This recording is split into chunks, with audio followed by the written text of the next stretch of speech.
to the one thing true. Jesus, it is you.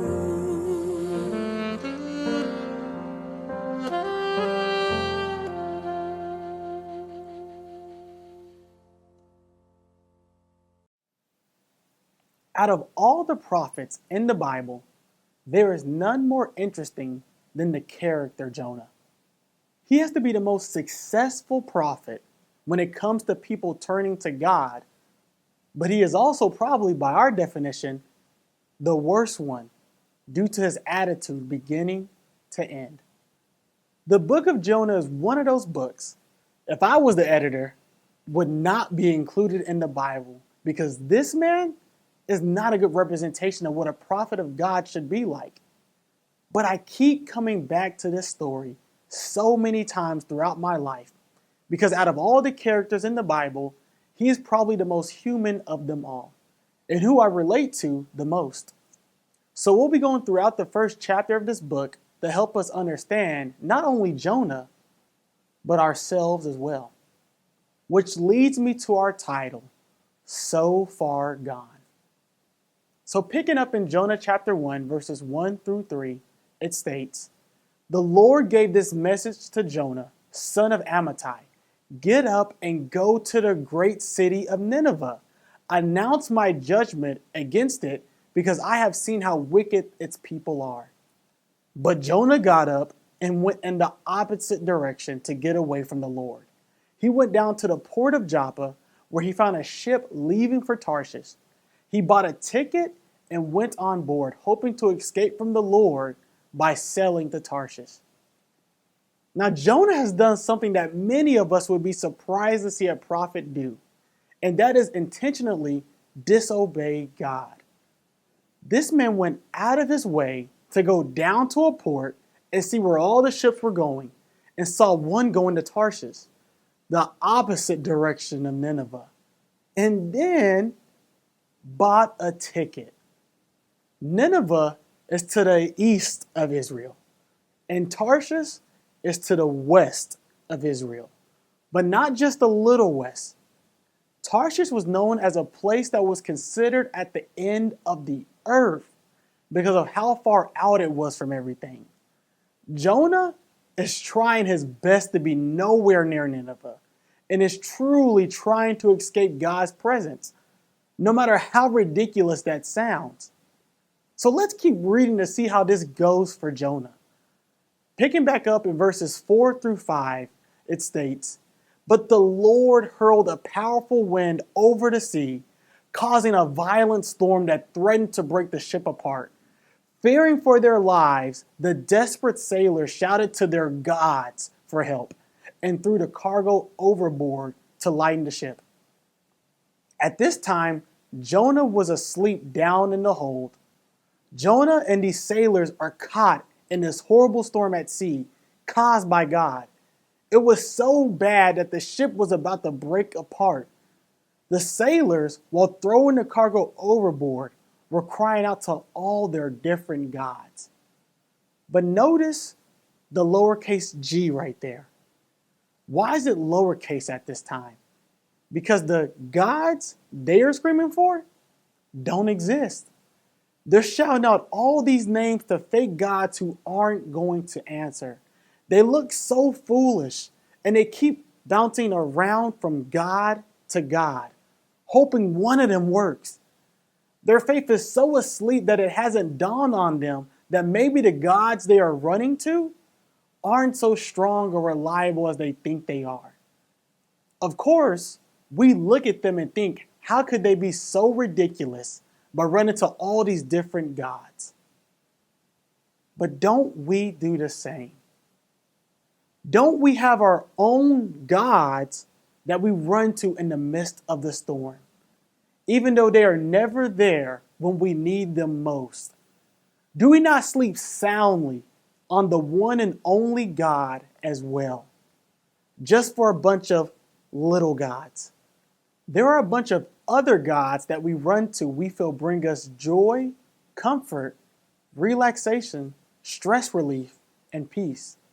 It's these things we think will give us our identity, self-worth, and our meaning to life. These gods can take many forms. They can come in the form of our careers. In other words, once we achieve that certain position, that's when our life will make sense. Or once I get that house I always wanted, or I get that car, I get those followers, I'm finally dating, engaged, married, have kids, have grandkids, get that degree, when I'm finally in the cool group, when I finally just fill in the blank. Look at this scripture about a person who is in the midst of making something they believe will give them meaning. In Isaiah chapter 44, verses 15 through 20, it states, "Then he uses part of the wood to make a fire. With it, he warms himself and bakes his bread. Then yes, it's true, he takes the rest of it and makes himself a god to worship. He makes an idol and bows down in front of it. He burns part of the tree to roast his meat and to keep himself warm. He says, 'Ah, that fire feels good.' Then he takes what's left and makes his god a carved idol. He falls down in front of it, worshiping and praying to it. 'Rescue me,' he says. 'You are my God.' Such stupidity and ignorance. Their eyes are closed and they cannot see. Their minds are shut and they cannot think. The person who made the idol never stops to reflect, why? It's just a block of wood. I burnt half of it for heat and used it to bake my bread and roast my meat. How can the rest of it be a god? Should I bow down to worship a piece of wood?" The poor deluded fool feeds on ashes. He trusts something that can't help him at all. Yet, he cannot bring himself to ask, is this idol that I'm holding in my hand a lie? What about you? What is it for you that you believe gives more meaning to your life than God? What is it for you that you can't bring yourself to say is not this thing or person in my life a lie? What's the lie that you're holding on to? So at the end of it all, we look like these sailors feeling lost and helpless because we find out that the gods we are running to aren't as reliable or safe as we thought they were. Let's turn our attention to Jonah. What is he doing during this turbulent time? He's sleeping. The person who's responsible for the storm is sleeping soundly in the boat without a care in the world. How could Jonah not be concerned about what's going on in the boat? This passage shows how deep Jonah is in his sin. He is steeped in his sin. He's become spiritually apathetic. His sin not only affects him, but he is also affecting those around him. Jonah has become this relationship wrecking ball in people's lives, and he is so unaware and dulled by his apathy, he's completely unaware of what is going on around him. Now, apathy is a lack of feeling emotion, interest, or concern about something of great importance. An apathetic individual has an absence of interest in or concern about emotional, social, spiritual, philosophical, or physical life in the world. They are individuals who lack a sense of purpose, worth, or meaning in their life. Jonah is just sleeping and not showing any concern for the people on the boat, in the boat itself. As you read this, it's like, I can't believe this guy would show this lack of concern for other people, and he's supposed to be a man of God. But you fall into the trap when you think you're nothing like that. The word reveals how you actually have been like that. The little bad choices we make will continue to grow into bigger and worse choices if we don't keep them in check. I think about my own self when it comes to me being a very pessimistic person. And maybe you're very fooled by my cheery attitude that you may see from me time to time, but I can be a very, as they would say, Debbie Downer. And a lot of times I can see the negative in everything. Even in things that should be good, I still see the negative in it and only bring what could possibly go wrong and not what could go right.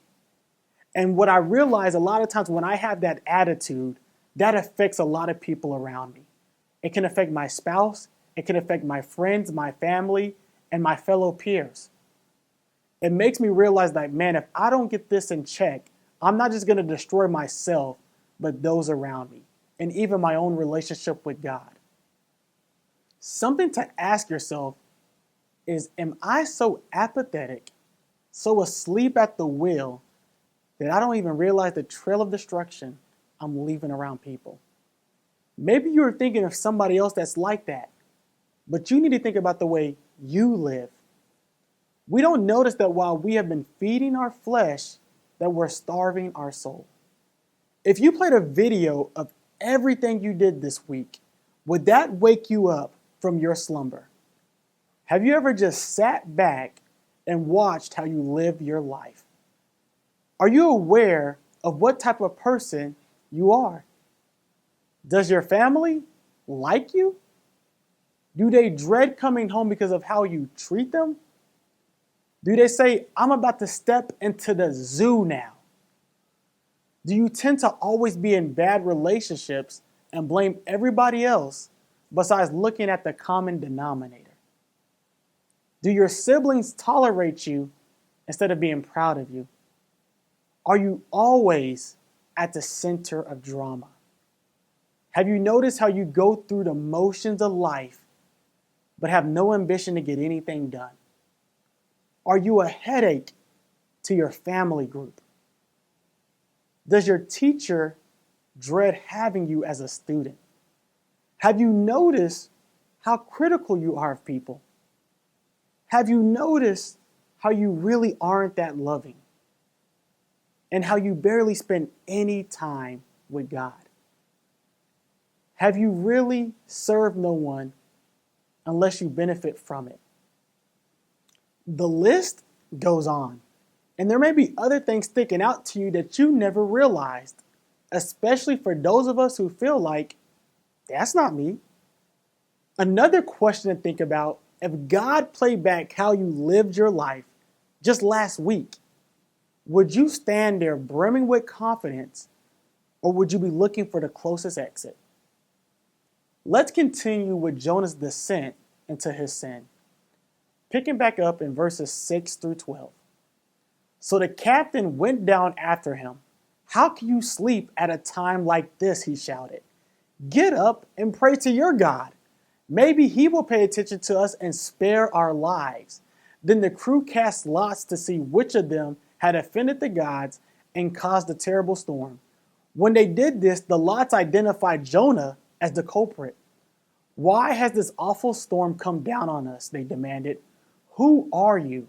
What is your line of work? What country are you from? What is your nationality? Jonah answered, I am a Hebrew, and I worship the Lord, the God of heaven, who made the sea and the land. The sailors were terrified when they heard this, for he had already told them that he was running away from the Lord. Oh, why did you do it? They groaned. And since the storm was getting worse all the time, they asked him, what should we do to you to stop this storm? Throw me into the sea, Jonah said, and it will become calm again. I know that this terrible storm is all my fault. It must have seemed ironic to Jonah that the sailors demanded that he call on his God. His only reason for being on that ship was to escape from his God. Jonah has come out to the crew, and they decided to cast lots to see who is the culprit behind all of this. And the lots fall on Jonah. The sailors started questioning him, trying to find out what type of man he is here. Jonah tells them who he is and what God he worships. That's when the sailors become even more scared. The crazy thing is, this story has this flashback scene that tells us that Jonah had already told them he was running from the Lord. That's crazy to think about. But at that time, I guess they thought it was just a lowercase God thing, but it's actually an uppercase God thing, who lives in heaven and made the land and the sea. Their reaction is priceless because they're thinking, how can you run from a God who has control over the land and the sea? That's just impossible. Also, Jonah states that he worships the Lord, and we're thinking, no, you don't, Jonah. You don't worship God at all. If you did, you would be going to Nineveh instead of Tarshish. Jonah, how could you be such a walking contradiction? But once those words leave your lips, or that thought enters your mind, that is when you fall into the trap.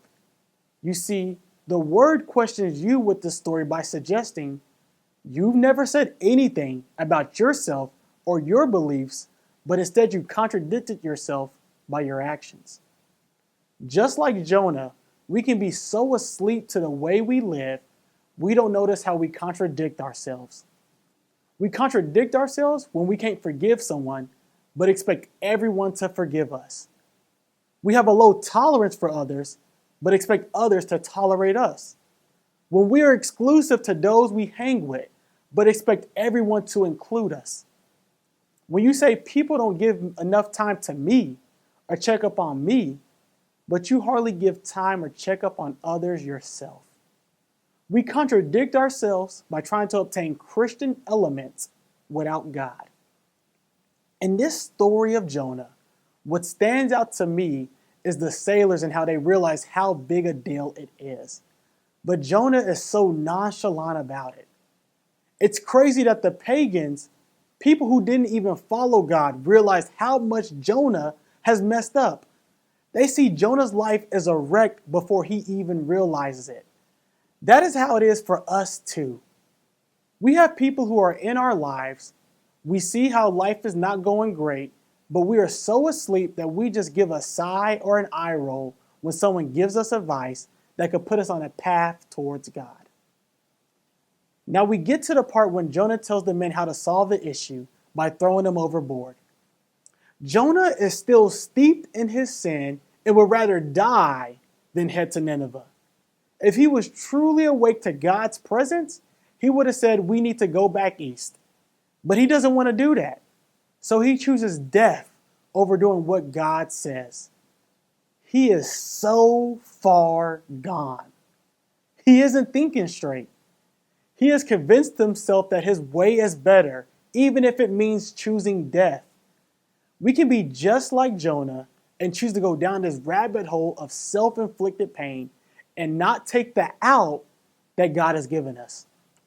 It brings me back to my time when I was in the campus ministry. It kind of goes along with the pessimism story I shared with you. So in the campus ministry, around the summertime, we have this thing called MIT, which stands for Ministry and Training. And it's a time that they allow campus students to go out to Austin and get some training when it comes to ministry.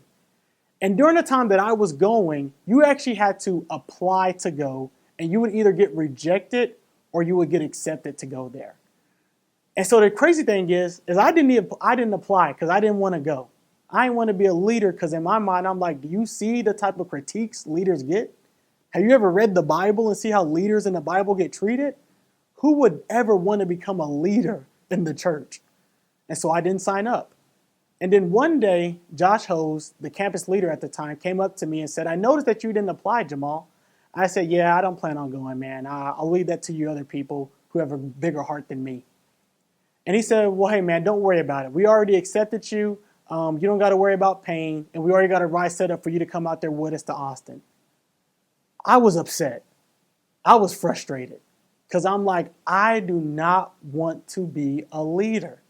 I don't want to lead a Bible talk. I don't want to lead people. I don't want to lead nothing. I don't want to have nothing to do with the word leading in it. I want to be in Bible studies, but I don't even want to be leading the Bible studies. I do not want to be at MIT. But I went because they already had everything set up for me. But I said, I'm going there, but it's going to be with an unhappy heart. I'm not going there with an open mind.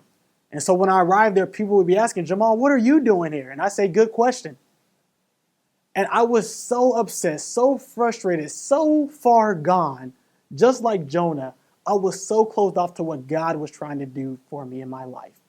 And I wasn't open to it until one day when Todd and Patty were up there doing a lesson. And Patty got up there and shared there are some of you in this audience who think that you don't need to be here. And you're the main ones right now that need to be listening. And once she said that, a part of me said, you know what, maybe I'll finally take my notepad out and take some notes then and get my act together. And from that day forward, it spurred me on to say to myself, I need to be more open to what God has for me. Maybe it's not things that I want to do, but most likely it's something that I need to do. And now when I look back on it, I laugh about it, and I'm so glad God humbled me and rocked my world, even though I didn't want him to. And so let's pick back up here in Jonah chapter 1, concluding in verses 13 through 17. And it states, instead, the sailors rowed even harder to get to the ship to the land. But the stormy sea was too violent for them, and they couldn't make it. Then they cried out to the Lord, Jonah's God. Oh Lord, they pleaded, don't make us die for this man's sin, and don't hold us responsible for his death. Oh Lord, you have sent this storm upon him for your own good reasons. Then the sailors picked Jonah up and threw him into the raging sea, and the storm stopped at once. The sailors were awestruck by the Lord's great power, and they offered him a sacrifice and vowed to serve him. Now the Lord had arranged for a great fish to swallow Jonah, and there Jonah was inside the fish for 3 days and 3 nights. So this chapter ends with Jonah being thrown overboard and swallowed up by a fish. If this was the end of the story, it would be a tragedy about a man who couldn't swallow his pride. As we know, the story doesn't end here, but we don't have time to look at the rest of the story. We will conclude with this last bit, looking at the sailors' response to this. They realized how powerful God is in their lives, unlike the other gods they were worshiping. It's crazy that this is the first time a prayer happens, and it is not by Jonah, of whom we would think since he was a prophet. Even through Jonah's sinful nature, God was still able to reveal his power to unbelievers who would start worshiping after all of it. They finally awakened to the fact that this God is all powerful. That God needs to be honored, and that God needs to be listened to. It is so easy to become spiritually dull like Jonah and tune everything out that God is doing right in front of us. How can we awake from our spiritual slumber?